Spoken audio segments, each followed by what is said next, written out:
What's up? I'm Wicked, and I just got done doing some tarot sets that made it really obvious to me that I need to do a video on shadow work.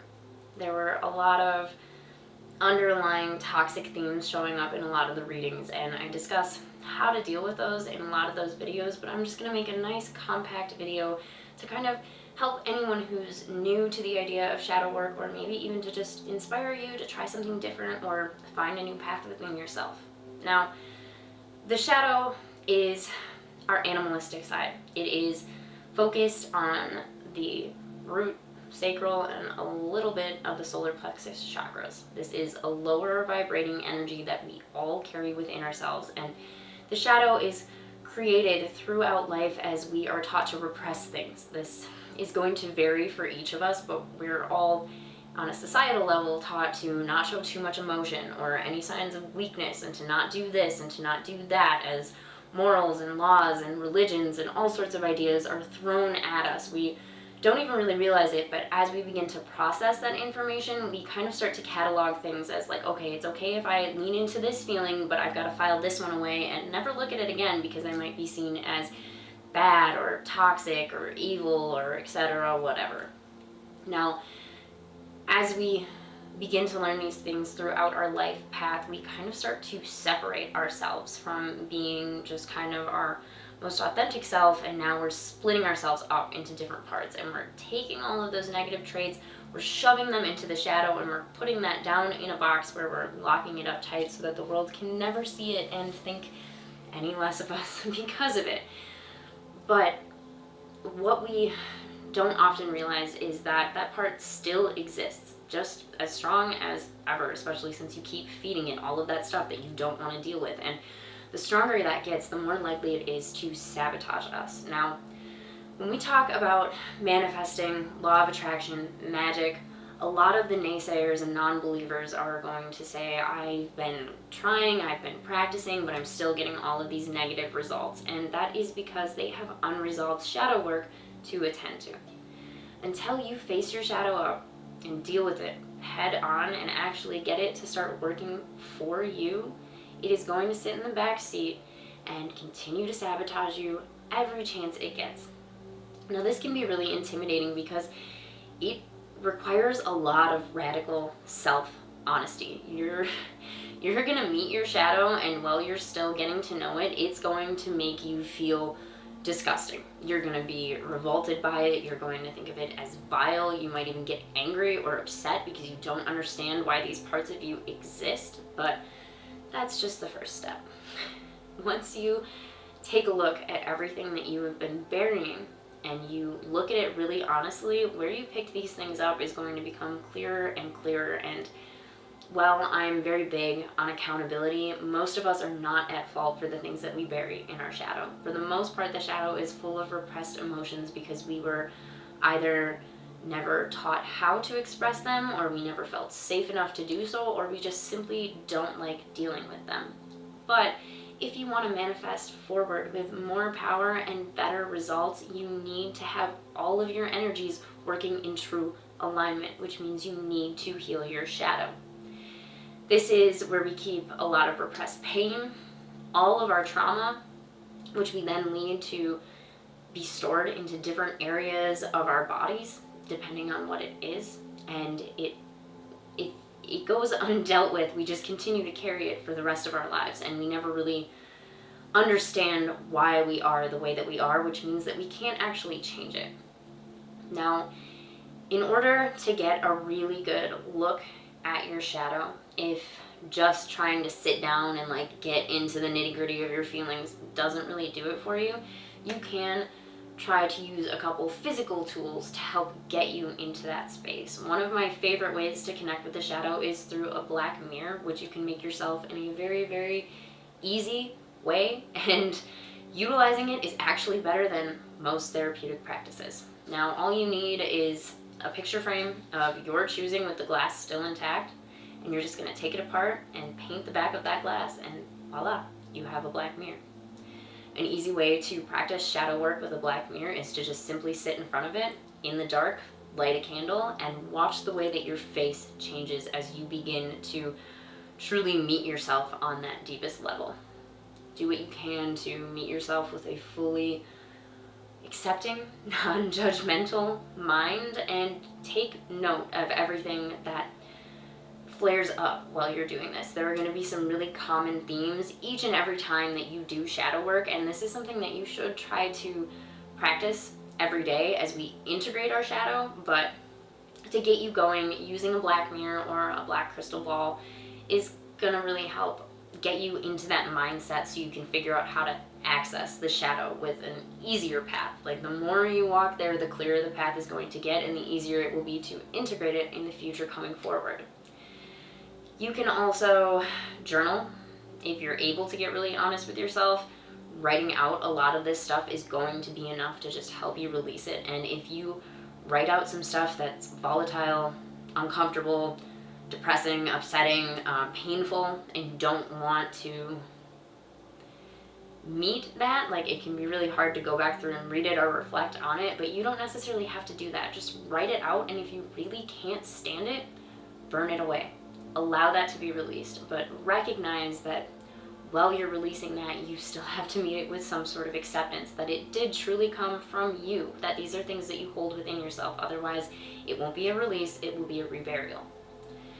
To work on integrating the shadow in your daily life, pay attention to that negative voice. Now, this is counterintuitive to a lot of spiritual practice, but I'm not saying to feed that negative voice. Don't follow that negative voice down any paths or thought trains. Recognize it when it flares up, accept it, and then release it. You might have an angry thought on your commute to work that is going to make you feel either A, no different because you're used to thinking thoughts like this and your shadow is dictating the majority of your life, meaning that you are operating off of your lowest vibrating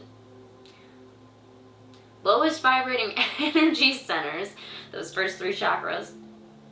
Or if you've been doing your shadow work, you're going to notice these feelings and you're going to feel like, why did I think that? I don't want to be a negative person. I don't want to be mean or cruel or miserable. But instead of following into that by being like, oh, I had this thought, I'm a terrible human being, my life sucks, my day sucks, my whatever, blah, blah, blah, negative, negative, negative. Instead of doing that, recognize that negative thing when it flares up and say, okay, this is my shadow. How can I integrate that back so that it doesn't feel so left out in the cold to where it has to flare up to get my attention? And you can take that a bit further by figuring out, okay, this negative thought came from me being upset about my drive in. Somebody cut me off and now I'm angry at that person. But the reality is that I made myself late today. I wasn't properly prepared for the day, or didn't get enough sleep, or whatever reason it may be. And now I'm in a bad mood and I attracted this negative situation to further piss myself off so that I would see what I am doing to myself. Every situation that you meet, every person, every experience, all of it is a reflection of your inner world. As above, so below. As within, so without.